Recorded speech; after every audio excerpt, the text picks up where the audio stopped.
here this afternoon interviewing a very, very interesting gentleman, a very influential gentleman, if I may say, a writer, an attorney, a lawyer based in New York, but of Ukrainian origin. Askold Lozynskyj, you have been previously president of the Ukrainian World Congress for 10 years, also president, I understand, of the Ukrainian Congress Committee of America, and even the Ukrainian Student Organisation. So we can see a lot of commitment there. And I have to say, one thing which I saw on your resume, well, it wasn't on your resume, I found it elsewhere, is that you may have got into trouble with the police once or twice for your anti-Soviet activities. Four times, actually. I was arrested. Well done. Man after my own heart. What did they arrest you for? Well, the first time it was felonious assault, but they lowered the charge to a misdemeanor rather than a felony. It was actually a funny story. I was a student, and we had a group of students that periodically demonstrated against the Soviet mission in New York. And at that particular event, there were 300 of us, essentially young people, 20 years old. And the police didn't really pay too much attention. They put us on the other side of the street, but they only 30 policemen showed up. So as soon as we saw that there were only 30 policemen, we stormed the mission. And then suddenly a whole swarm of police showed up, and they tried to stop us. And one of the police officers that tried to stop me, he broke his finger. So he charged me with felonious assault. But then it was pleaded down to a misdemeanor because the police were actually on our side. There was the Soviet mission. Now the Russian mission is located on 67th Street. And there is a court order forbidding demonstrations on that block. Specifically, it's probably unconstitutional, but nobody's challenged it. And they put a police precinct on that block, okay, just in case, okay.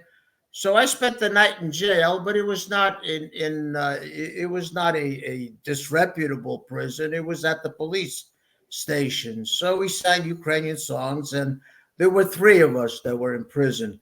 That were arrested that particular time. And other times it was different, but it was always involved. It was always with reference to the Soviet Union and the release of Ukrainian political prisoners, dissidents, if you will. And this was in the 1970s. This was so widespread because they were arresting. This was the period of the so-called Khrushchev thaw had come down, and then when Brezhnev took over, he moved towards the Stalinist methods of repression. So he kept arresting political prisoners. Ukrainians constituted 75% of all political prisoners in the Soviet Union.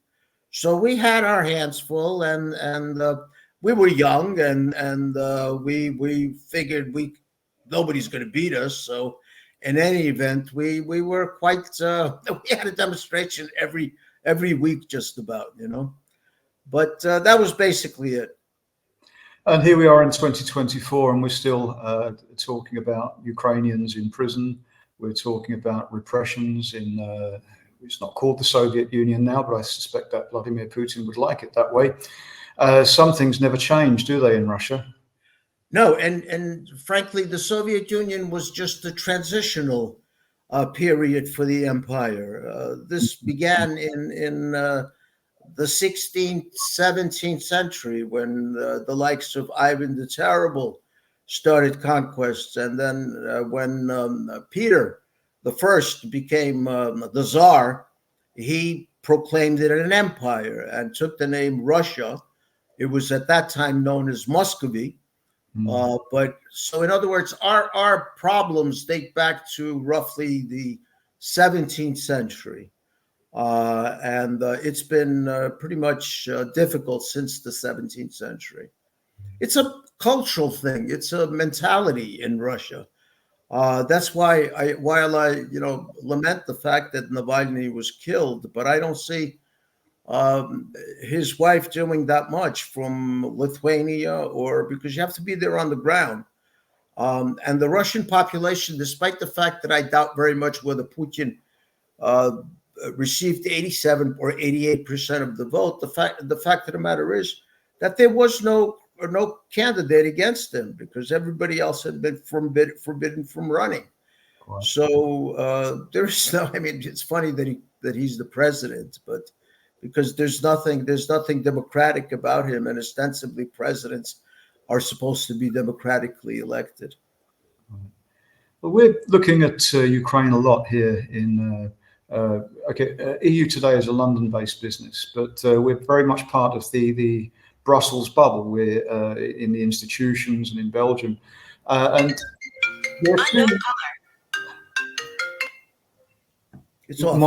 mine plays "Johnny Be Good" by Chuck Berry, so I better switch that off. Actually, yeah, you're dating yourself if you're talking about Chuck Berry. You know, this is a '50s icon, Chuck Berry. Yes. Well, he's still an icon to me. Yes. The last time I saw him perform live was actually in Brussels. Not so. Oh, really? Yeah. We're going off on a tangent here now, as I often tend to do, actually. But let's get back onto Ukraine, and what's being discussed a lot here are, well, two things. First of all, Ukrainian accession to the European Union. This is dominating almost any policy discussion now. How will Ukraine fit into this, or does Ukraine understand the problems of corruption? Does Ukraine understand that the EU takes those problems seriously? But also NATO. This is probably at the moment become more important than the EU issue for obvious reasons. There are arguments that Ukraine cannot come into NATO because it has an ongoing conflict. Same arguments for the EU as well, actually. But there are precedents in both cases, I would argue, that would override those concerns. What do you think that, from the United States point of view, what are the main issues that Joe Biden will be considering with his people? What will they be considering when they're looking at Ukraine coming into NATO? What should Ukraine be focusing on? Well, the fact of the matter is that in the year 2008, in April, when the Bucharest summit was taking place, then President George W. Bush was in favor of Ukraine joining NATO. And that same year, this was Ukraine and Georgia, that same year, Putin was emboldened and he attacked Abkhazia and Northern Ossetia, which were a part of Georgia. And the countries that were opposed to that were predominantly Angela Merkel in Germany, and I believe President Macron in France. And the problem was then that George W. Bush didn't push the issue very hard. My reading of what's going on in America today is that America is playing both sides. America wants Ukraine to remain as a country, but it doesn't want Russia to collapse. In other words, it doesn't want to see a Ukrainian victory, because a Ukrainian victory would bring about all types of revolutions, perhaps, or certainly a conflagration within the Russian Federation. There are 150 nationalities within the Russian. We're talking about an empire that it's essentially 10 or 11 time zones. It's the largest territorial mass in history in terms of empire. And America, it voices its concern by saying that, well, for example, Russia has the second largest nuclear arsenal. What's going to happen with that arsenal in the event that the Kremlin falls apart? United States is playing both sides. William Burns, who's the head of the CIA, and American intelligence has always had the upper hand. If you recall, George H.W. Bush, the elder, he came to Ukraine in August of 1991. This was some 3 weeks prior to the proclamation of Ukrainian independence. And he insisted that we maintain the Soviet Union. He was a friend of President Gorbachev. And the reason why he did is because he was formerly a head of American intelligence. And American intelligence works both sides all the time. Recently, I mean, even in the current situation, the CIA has been conversing at all times. While it helps Ukrainian intelligence and converses, meets with them, it converses at the same time with Lavrov's and the others in Russia. They do not wish to see the disintegration of the Russian Federation. If they were allowed to dictate the terms, they would like to see a restoration of Ukrainian borders, but they would like to see a Russian influence over essentially not only the former Soviet Union, but to some extent the satellites, although less, because you have almost all of the satellites are members of NATO today. So the argument that Ukraine cannot become a member of NATO while it is involved in a war is frankly nonsense, because there's no such paragraph in the charter of the NATO. But what is important today is that Article 5 of NATO would perhaps require countries boots on the ground, and as you know, no one amongst the NATO members, except for the United Kingdom, have talked about that seriously. France has recently spoke about that, and even Germany. And frankly, this was a shocker to the Ukrainian diplomats. I had a conversation on the 30th anniversary of Ukrainian independence in 1991 at the presidential palace with the Ukrainian ambassador to Germany, and we were discussing the upcoming German elections, and he was convinced that Social Democrats and the Greens would be very bad for Ukraine, and I kept insisting that they couldn't be worse than Angela Merkel, despite the fact that, you know, politics are very dynamic. While in the past my parents, when they came to this country, to the United States, they essentially registered as Republicans. They registered as Republicans because Eisenhower was a Republican, and Republicans tended to be firmer in their foreign policy. They were anti-Russian, they were anti-Soviet, although the American intelligence was never anti-Russian. They were talking constantly about the good Russians amongst us. And when captive nations law was signed in the United States, American intelligence was insisting that the Ukrainians and the other, the Baltic states agreed to accept Russians, white Russians, so-called not red Russians, into the captive nations. And that was one of the biggest fights that we had. In fact, American intelligence took over a segment of the Ukrainian community. They paid their salaries, and they were working for treating the white Russians, not Belarusians, but white Russians, not communist Russians, as captive nations. And we refused because my parents refused, because and the leadership did, and all of the other nationalities, because they remembered what was before 1917. All right, the influence that Russia wielded, the attempts at genocide, attempts at Ukrainian genocide, date back to the 18th century, when the hetman of Ukraine, Mazepa, rose against Peter. Peter the First decided to destroy. He leveled the Ukrainian capital of Baturin. In other words, civilians were executed left and right. There was no regard for whether they were children, women, children, or civilians or military personnel or anybody else.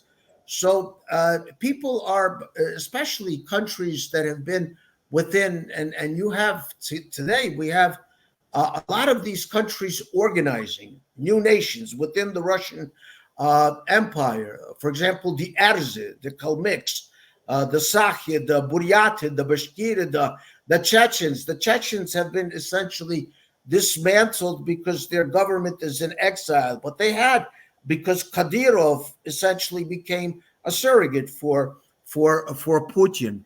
I have contacts and hold a monthly meeting with a group. We call ourselves Americans Against Russian Imperialism. And this group consists of Ukrainians. It consists of Kazakhs who believe that the current administration of Kazakhstan is essentially pro-Russian. The same applies to Armenians, there's such a sizable community of Armenians in the United States. But in addition to that, we have Kazan Cossacks, we have Kalmyks, as I mentioned, Sakhi, Buryats, we have Bashkirs, we have Erze, who are extremely vocal. They in Europe, they created an organization called the Free Nations League. In America, we formed an Americans Against Russian Imperialism. We have addressed members of Congress, left and right, Democrats, Republicans. We cannot get any response from them because they don't know they cannot even imagine the dissolution of the Russian Empire. And between me and you, as a Ukrainian, let's assume that Ukraine were to prevail in this war without the Russian Empire dissolving.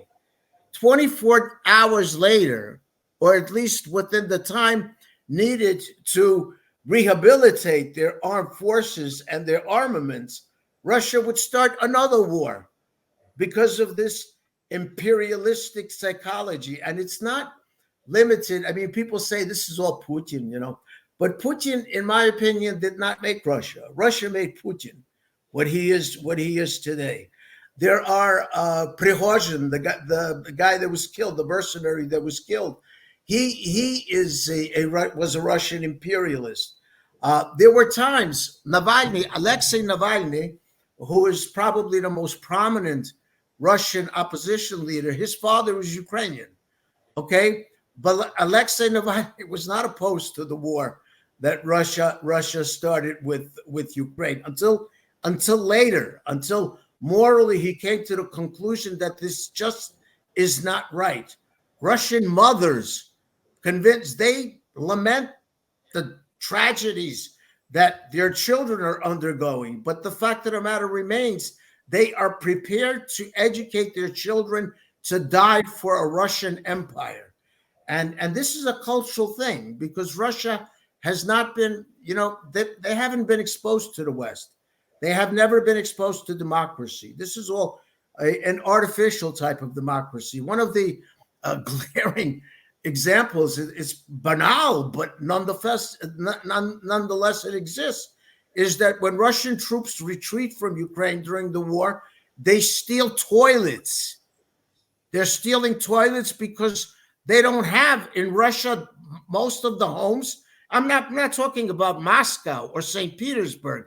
I'm talking about the peripheries. I'm talking about suburbia. It's entirely different. You go to Moscow or you go to St. Petersburg and you think that most Russians in the Russian Federation live like this. But that's not true. That's just, I've been in Russia many times. I've been to the villages. When I was president of the Ukrainian World Congress, I did this. And the fact that they don't know what democracy is because they've never been exposed to it makes them, unfortunately, culturally susceptible to being imperialists.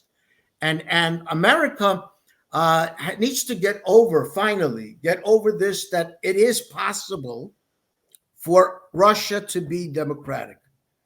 The only way Russia can become democratic if it stops enslaving people within the Russian Empire. People like the Arze, the Bashkirs, the Buryats, these people are second-class citizens. They're not treated like other Russians. All right. In fact, a good portion of the cannon fodder that Putin uses during the war is composed of these indigenous people. All right. And frankly, they are now beginning, because of the situation. In every tragedy, there is a silver lining. And in this, Ukraine has lost many people. All right, Ukraine civilians and military, but there is a silver lining, and the silver lining is that Ukrainians have shown that Russia can be stopped. But obviously, Ukraine needs assistance in terms of weaponry and the like, and support. But at the same time, these other nationalities within they're awoke now. They're woke. They're no longer, they are still afraid, because they have, even the ones who are in the West, they are afraid because they leave Russia has a tendency, if someone is active on the Western side of a particular nationality, they arrest their brother, their sister, their father, who still remain in the Russian Federation. So that is certainly a concern. I run these meetings every month, and we can see. I mean, people are concerned about what's going to happen with their families in Moldavia or the Kazan or other locations. But that is the problem. So when I call the reason why, essentially, President Biden is a good person. He's a moral person. He's true. The Catholic Church doesn't want to give him Holy Communion, but that's a Catholic Church issue, which is duplicitous. I mean, because they refuse to give communion to President Biden, but yet the Pope in Rome meets with Kirill, who's nothing more than a secret agent of the Russian government. He meets with Putin. All right. He talks about the great Russian literature and great Russian history. That feeds the imperialism, because when you tell them about Peter the Great, that's what he's called, Peter the Great. I call him Peter the First because there was nothing great about him. He essentially demolished people. He was a big killer in the history of mankind, in the history of the 20th century. Stalin was a bigger killer than Hitler. Only Mao was a bigger killer than Stalin, and that's only because he had a larger population to kill, because there were so many Chinese who were opposed. But they don't understand that Russia will never be. They had an inkling, Americans, I mean, that Yeltsin is a Democrat, and Yeltsin was essentially a fun-loving guy, a drinker. He had courage, because he did stand on top of those tanks when there was an attempted putsch in Russia. But Yeltsin, the following Ukrainian independence was declared on a Saturday, the 24th of August 1991. Monday, Yeltsin recognized Ukraine as an independent state, but said, but we have to talk about territory, because not all of Ukraine belongs to Ukraine. And who brought in Putin? Putin was a colonel of the KGB, and Yeltsin made him his successor. Putin was a total nobody. Nobody knew of Putin. Yeltsin brought in Putin. So, and the reason why he did is because Putin was supposed to protect Yeltsin from all of the crimes that he perpetrated, the wealth that he had accumulated, and all of that. So this is it's a difficult situation, and I don't want you to get me wrong. I'm very grateful to America for what America has done in this war, except that there are flaws in what they've done. It's been little too late. Ukraine has specifically asked for arms, and America has decided, no, these are the arms that you need. But who knows better? I mean, even General Hodges, all of the generals combined, they don't know what Ukraine needs better than Zelensky or Syrskyi or the current ambassador to Great Britain, Zaluzhny, former Ukrainian commander, commanding general. So, and if you noted that when Blinken was speaking with Zelensky last week, Zelensky said, just give us two Patriots, because these are defensive missiles, okay? And America's delivering, but they haven't delivered the Patriots, and the Patriots are in Poland. So it's not so far that they need to travel. I remember when when I used to, because I always have to fly into Rzeszów when I go to Ukraine, and there were Patriots at the airport, okay?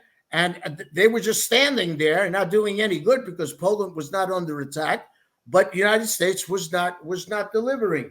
And the same applies to other forms. If Ukraine is using its own drones and bombing refineries, even if they were doing it with American missiles, okay, that's Ukraine's call. America shouldn't be telling Ukraine strategy, or you can't go beyond Ukrainian territory. Russia is constantly bombarding from Russian territory onto Ukrainian territory. And the United States, it's kind of I guess I can say this because I'm born in America. It's kind of an American arrogance. It's the ugly American syndrome, that if I assist you in some way, then I can dictate the terms. But no, you can't, because this is a quid pro quo is the following. Ukraine is defending Europe, defending NATO.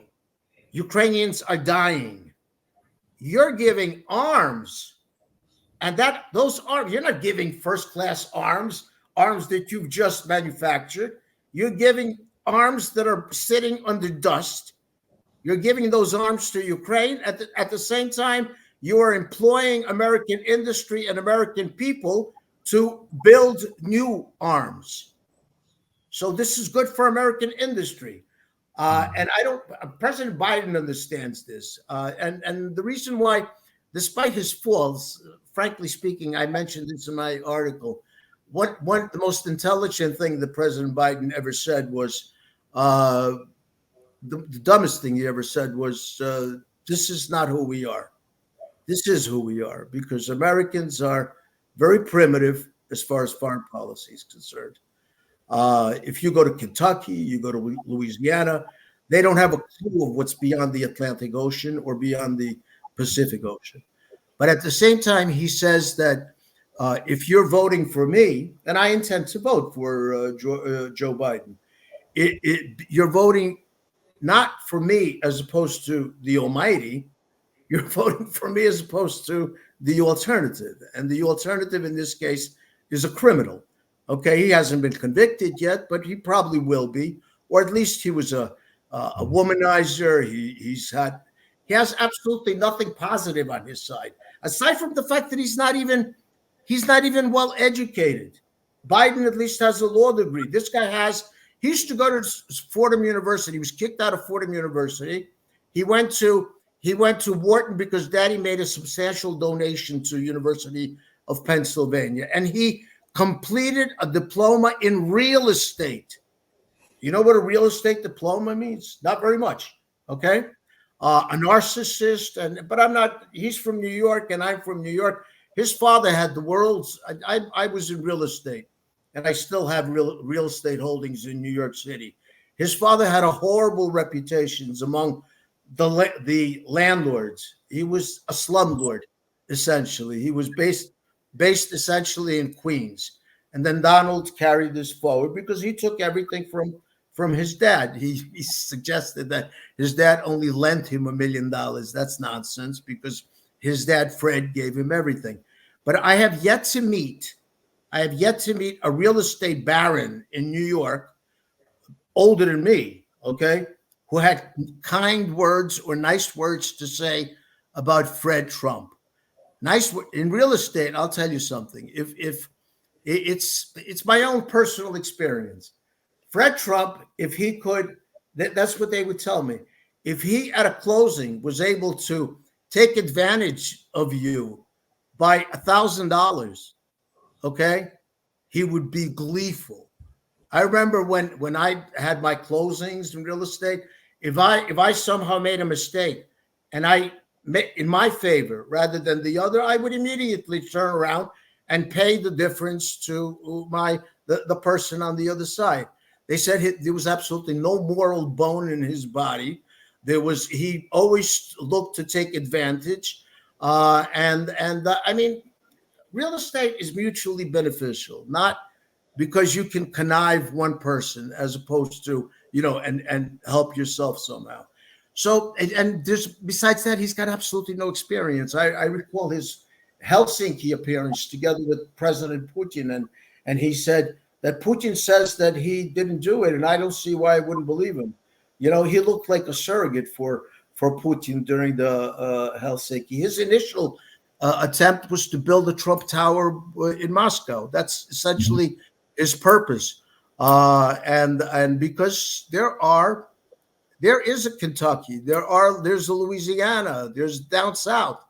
Those are the people who had Jim Crow laws, okay, who are racist, and that's Donald Trump's support base, and this is unfortunately to a large extent what America is today. And America is in a fight for its own democratic survival, because this is not the America of Abraham Lincoln. It's not even the America of Ronald Reagan. Okay. And notice that I'm specifically mentioning Republicans. There's what the primaries have shown, even after former governor from South Carolina went out of the picture, she still gets over 20% in the Republican primaries, even though she is no longer running for office. There is a segment of the Republican Party that votes categorically never Trump, because this is not the America that the founding fathers envisioned. How do you see? Obviously, we've got the elections ahead, and I'm watching these with some interest. Okay, Trump or Biden? Oh gosh, I'm glad I wouldn't have to make that decision. Donald Trump. Whenever I see him, I think of Elmer Fudd, the cartoon character, for some reason. I just want him to pull a rabbit and a shotgun at you. Yeah. Do you think realistically he's got a chance of being re-elected? There's all the theatre around his court case or court cases. We've got porn stars. We've got all sorts of oddities being paraded. It's almost like a bit of a freak show, to be quite frank. But yet still Trump has this loyal base, doesn't he? This supporters base. I just don't understand how somebody like that can actually get to a high position in politics. What's it going to mean for Ukraine if Trump becomes president? Because some of the things he's saying make me shiver, to be quite frank. It would be disastrous for Ukraine, but I can guarantee that he will never win the popular vote. In other words, irrespective of who gets elected president, Biden will receive more than 8 million votes than Trump will. The problem, it's not a problem. See, there are two sides to every story. America has an electoral system where the election of a president can be by a few votes. If you carry, for example, look what happened in the year 2000. George W. Bush won by 500 votes in the state of Florida. And that state carried him over the 270 electoral. The reason why we have an electoral system is because, well, for the same reason that states were able to secede in the 19th century when they insisted upon slavery.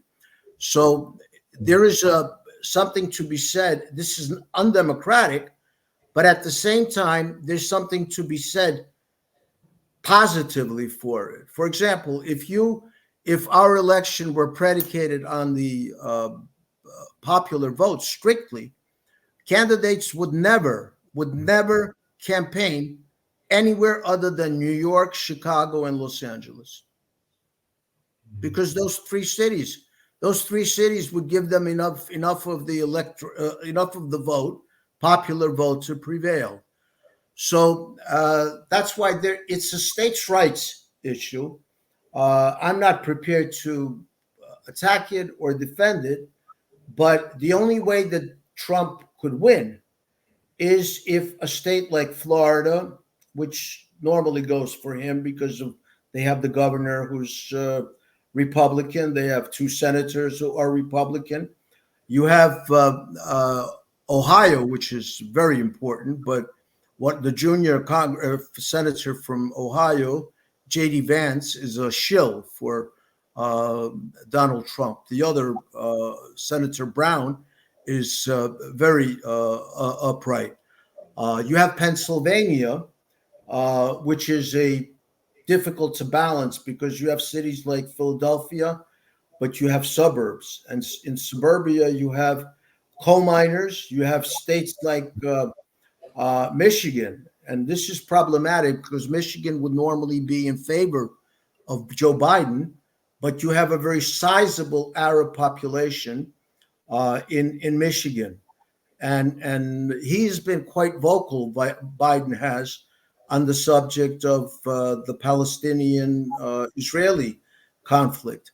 And right or wrong, it's true that Hamas started the war, but that's an entirely different issue. But killing civilians is not necessarily justified. If you lost 1,500 people, doesn't allow you to murder 100,000 people. Okay, so and Biden has been pretty solid on the issue of two states.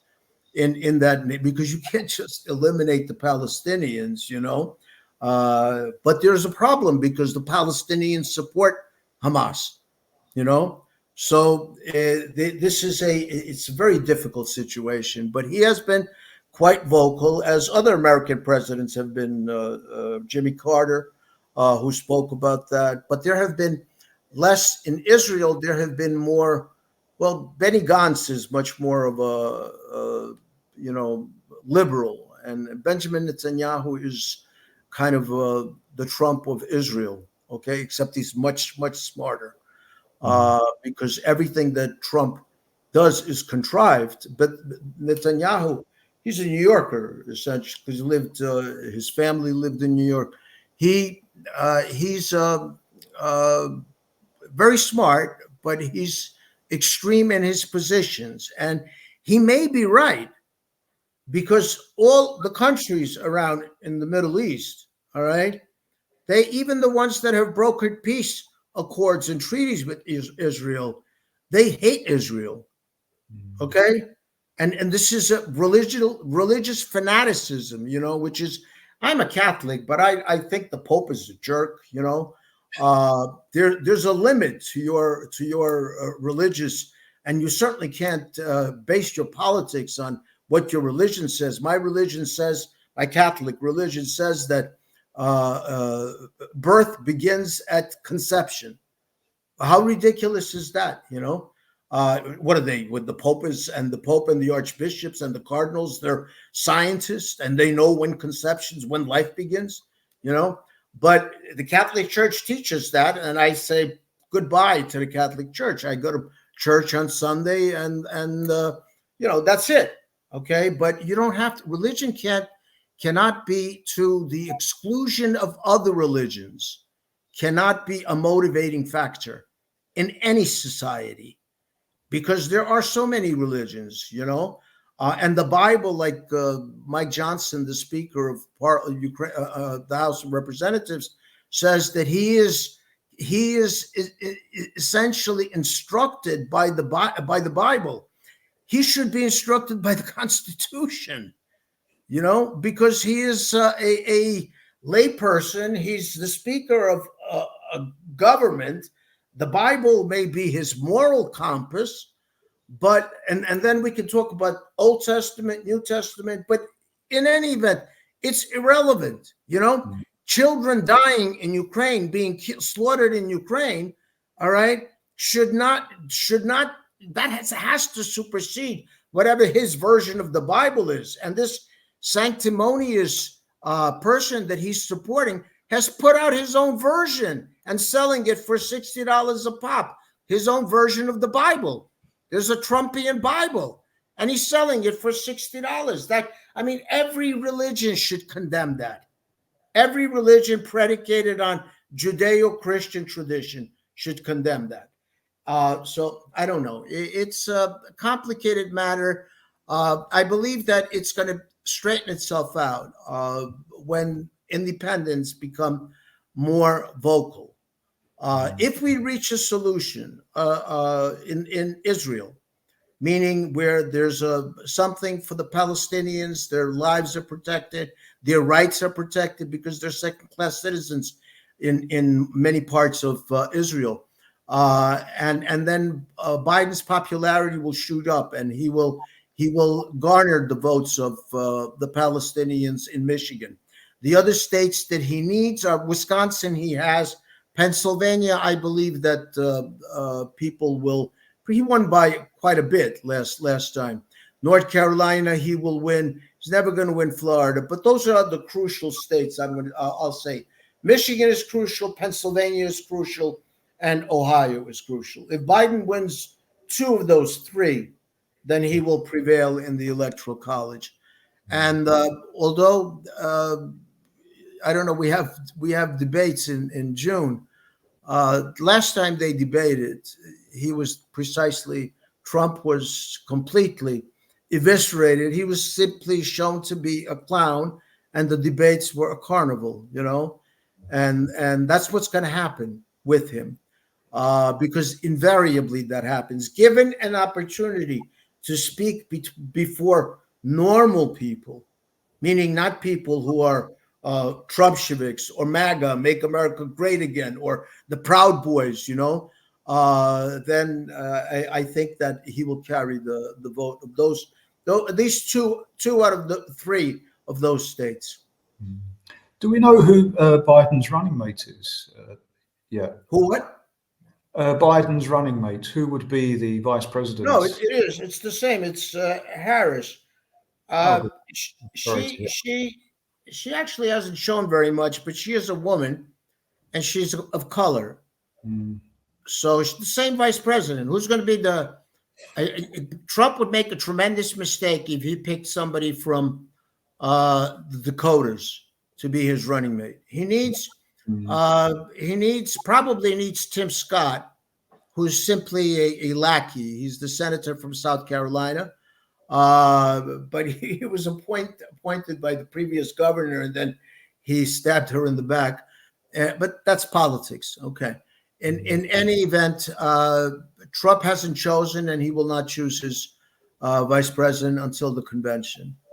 But it's going to be someone a la Trump. It's going to be a Marco Rubio, because he wants to pick up the Latino vote. Or it might be he was going to pick Noam, but then Noam disclosed to everybody that she killed her dog or puppy. How can you kill a puppy? She shot her puppy. Because he was unruly, and all of these things are going to matter.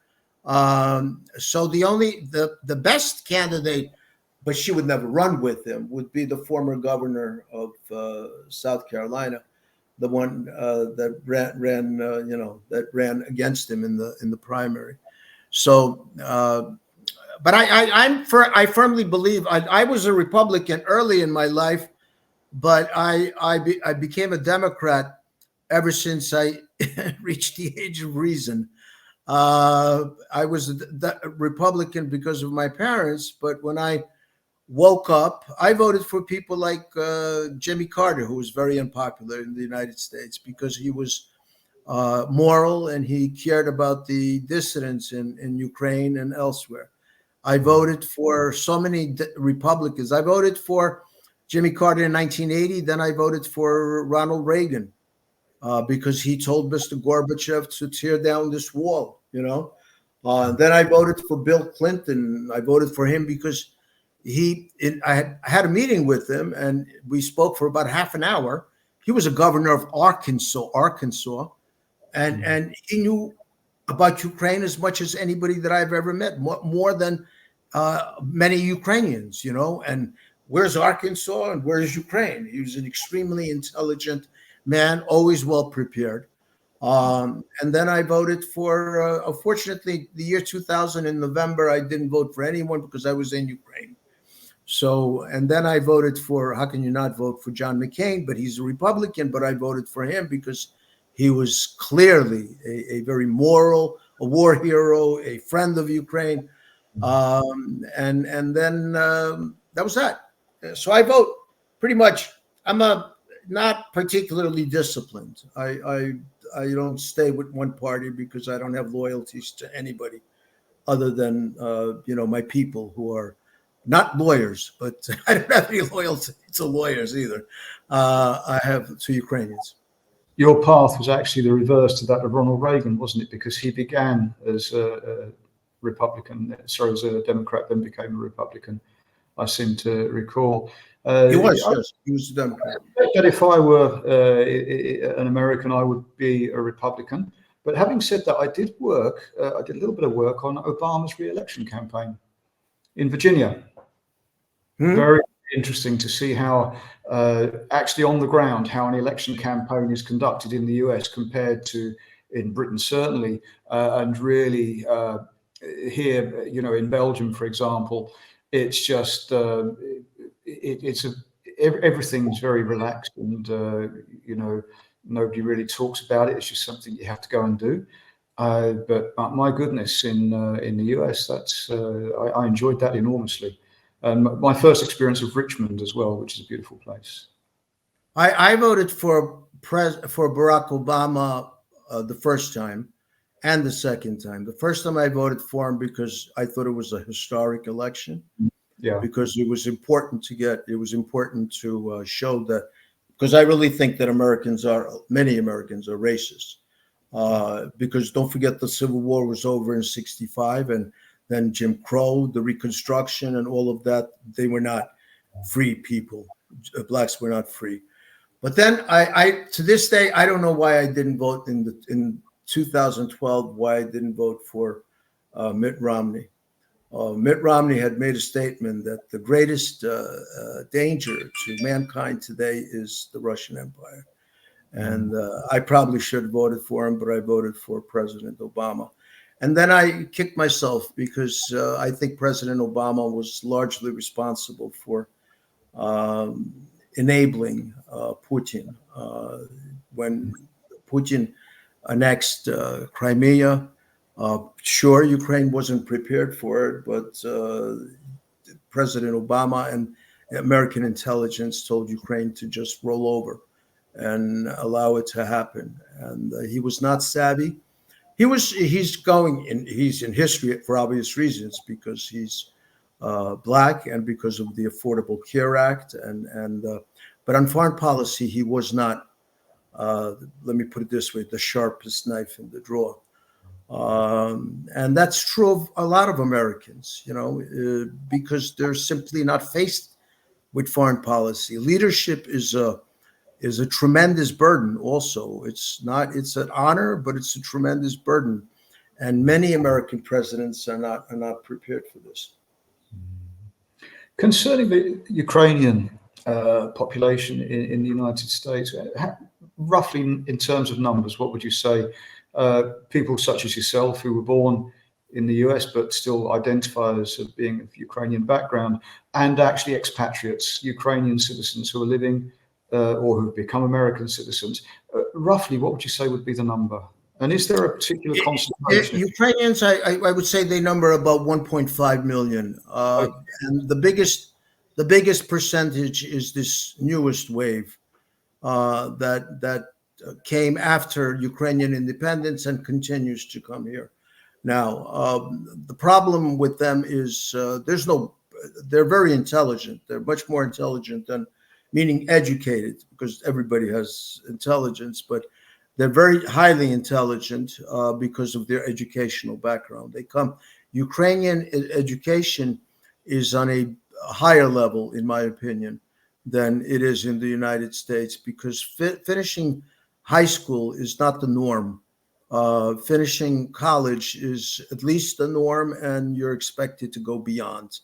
And the fourth wave, most of the time they go beyond. The problem is that many of them are still illegals, or they haven't reached the stage where they're permitted to vote. All right, they may have received some type of asylum, but they're not. But they are. The very positive element is that they are active in politics. They are very helpful, much more helpful than my generation in the war, because they contribute more.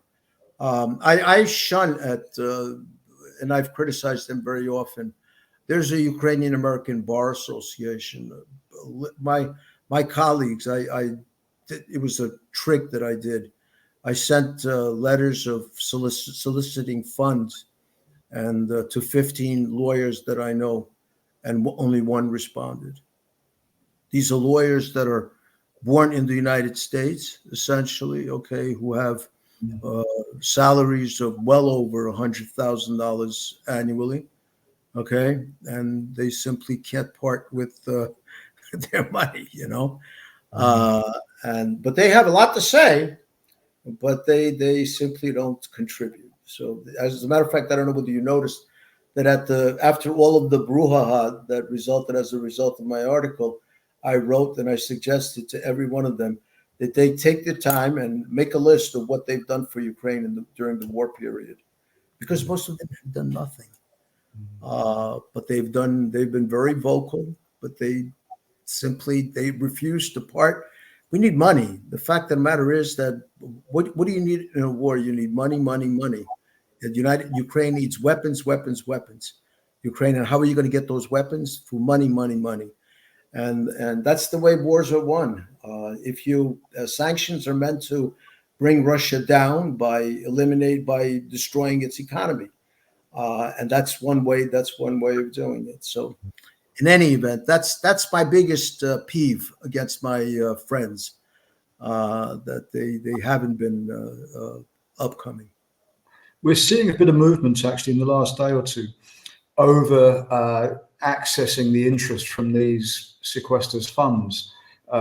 This I can't even remember, $300 billion. I think we're discussing. It is $300 billion. I think there's a bit of a glimmer of hope there, actually. I think that there's a bit more enthusiasm in the EU than there was, but this is a very difficult time because we have European elections just around the corner. And of course, legislation, although it's made in the European Commission, it's very complex, the system here with the institutions. There are so many institutions. I've been here in 20 years and I've worked in the institutions. I don't even know what they all do. I don't even know what most of them do some of the time. But the European Parliament has to sign off all legislation now. Okay, this is a very good in terms of the democratic process, but we are going to see a shift to the right in these elections, quite a major shift to the right. And a lot of the European right-wing groups are very much actually pro-Putin. This is because he gave them a voice. He arranged visits for them. He sent them on, election monitoring tours.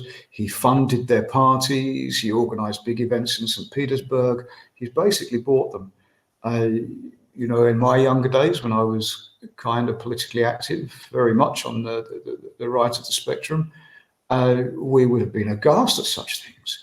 But these guys now, today's far right, these are far more to the right. These are kind of really almost Hitlerite type people, I have to say. A lot of them are pretty sick.